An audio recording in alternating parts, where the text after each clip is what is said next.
Welcome to my channel Durga కుట్టి vlogs and rangoli.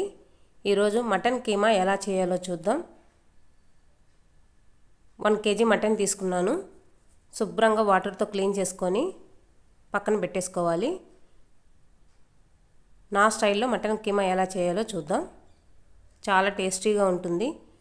కాస్త time పడుతుంది కానీ మటన్ కీమా కర్రీ అయితే చాలా టేస్టీగా ఉంటుంది. ప్యాన్ పెట్టుకొని 3 టేబుల్ స్పూన్ ఆయిల్ వేసుకోవాలి. తర్వాత సన్నగా కట్ చేసుకున్న ఒక పెద్ద సైజు ఉల్లిపాయలను కూడా యాడ్ చేసుకోవాలి. తర్వాత 4 పచ్చిమిరపకాయలని పొడుగ్గా కట్ చేసుకొని వేసుకోవాలి. చాలా టేస్టీగా ఉంటుంది, అయితే టైం పడుతుంది. ఉల్లిపాయలన్నింటినీ ఆయిల్లో వేయించుకోవాలి. లైట్ గోల్డెన్ కలర్ వచ్చేంత వరకు మూత పెట్టి సిమ్లో పెట్టి వేయించుకుంటే మాడిపోకుండా చాలా టేస్టీగా ఉంటుంది. కర్రీ కూడా పర్ఫెక్ట్గా వస్తుంది. ఒక్కసారి కలుపుకొని తర్వాత కరివేపాకు కూడా యాడ్ చేసుకోవాలి. తర్వాత 1/2 టేబుల్ స్పూన్ పసుపు కూడా యాడ్ చేసుకున్నాక ఒకసారి బాగా కలుపుకొని ఒక 3 నుంచి 5 నిమిషాల వరకు మూత పెట్టుకొని ఆనియన్స్ మొత్తం ఆయిల్లో వేయించుకోవాలి. లైట్ గోల్డెన్ కలర్లో వచ్చేంత వరకు వేయించుకున్నాక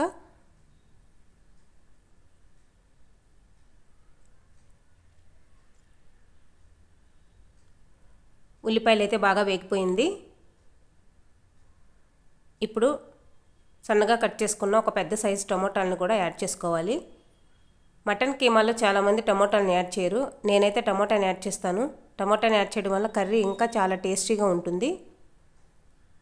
టమోటాలని యాడ్ చేశాక మీడియం ఫ్లేమ్లో పెట్టుకొని మూత పెట్టుకొని టమోటాలను మగ్గించుకోవాలి. ఎక్కడా మాడిపోకుండా జాగ్రత్తగా చూసుకుంటూ టమోటాలను మగ్గించుకోవాలి. ఇంకొక 5 నిమిషాల పాటు మూత పెట్టుకొని మగ్గించుకోవాలి. టమాటాలు అయితే బాగా మగ్గిపోయింది. ఎప్పుడు మటన్ కర్రీ, మటన్ గ్రేవీ అలాంటివి కాకుండా ఒకసారి మటన్ కీమా కూడా ట్రై చేసి చూడండి, చాలా టేస్టీగా ఉంటుంది. తర్వాత 2 టేబుల్ స్పూన్ అల్లం వెల్లుల్లి పేస్ట్ కూడా వేసుకొని ఒకసారి బాగా కలుపుకోవాలి. ఒకసారి బాగా కలుపుకున్నాక మూత పెట్టుకొని పచ్చి వాసన పోయేంత వరకు వేయించుకోవాలి. మూత పెట్టడం వల్ల అల్లం వెల్లుల్లి పేస్ట్ వేగి పచ్చి వాసన మొత్తం పోతుంది. ఇప్పుడు ముందుగా శుభ్రం చేసి పెట్టుకున్న మటన్ కీమా మొత్తం యాడ్ చేసుకోవాలి.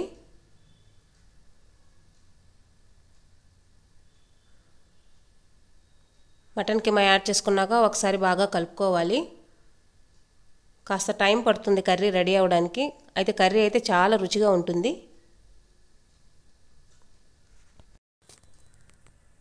మీడియం ఫ్లేమ్లో పెట్టుకొని చాలా ఓపికగా చేసుకోవాలి. రుచికి సరిపడా ఉప్పు యాడ్ చేసుకోవాలి. యాడ్ చేసుకున్నాక ఒకసారి బాగా కలుపుకోవాలి.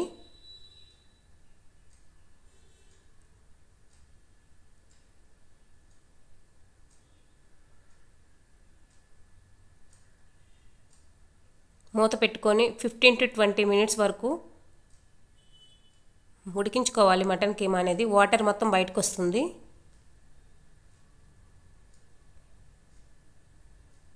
చూసారు కదా, వాటర్ చాలా వరకు బయటకు వచ్చింది. ఈ వాటర్ ఇంకిపోయేంత వరకు మటన్ కీమాని ఉడికించుకోవాలి.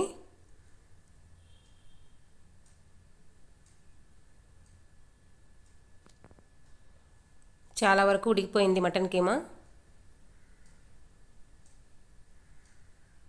ఏమైనా ఫెస్టివల్స్ ఉన్నప్పుడు మీరు కూడా ఒకసారి ఇంట్లో మటన్ కీమా ట్రై చేసి చూడండి, మీకు నచ్చుతుంది.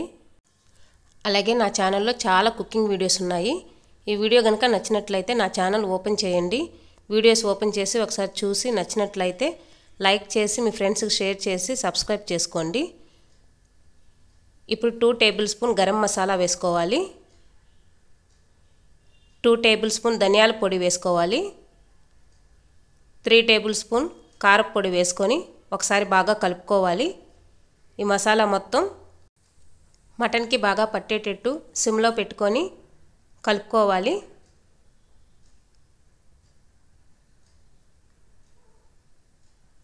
కర్రీ చేయడానికి కాస్త టైం పట్టినా సరే కర్రీ అయితే చాలా టేస్టీగా ఉంటుంది. వేడివేడి అన్నంలోకి అలాగే బిర్యానీలో కూడా బాగా సెట్ అవుతుంది. మీరు ఒకసారి ట్రై చేయండి. మసాలా అంతా వేసుకున్నాక ఒక 15 మినిట్స్ పాటు మూత పెట్టుకొని సిమ్లో పెట్టుకొని కర్రీని ఉడికించుకుంటే మటన్ కీమా అనేది రెడీ అయిపోతుంది. ఇప్పుడు సన్నగా కట్ చేసుకున్న కొత్తిమీరని కూడా యాడ్ చేసుకోవాలి.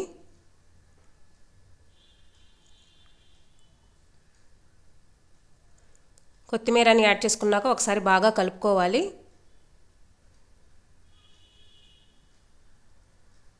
ఇప్పుడు ఒక పెద్ద సైజు నిమ్మరసం కూడా యాడ్ చేసుకోవాలి. చాలామంది నిమ్మరసం యాడ్ చేయరు, నేనైతే యాడ్ చేస్తాను. నిమ్మరసం యాడ్ చేయడం వల్ల మటన్ కీమా అనేది చాలా టేస్టీగా ఉంటుంది.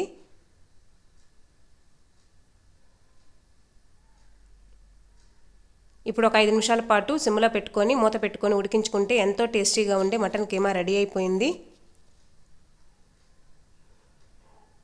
ఇంట్లో ఏదైనా ఫెస్టివల్స్ ఉన్నప్పుడు లేదంటే ఏమైనా ఫంక్షన్స్ ఉన్నప్పుడు ఈ కర్రీ కనుక రెడీ చేసుకుంటే చాలా టేస్టీగా ఉంటుంది.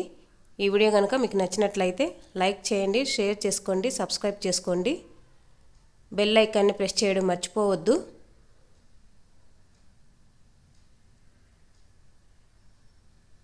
Thank you for watching.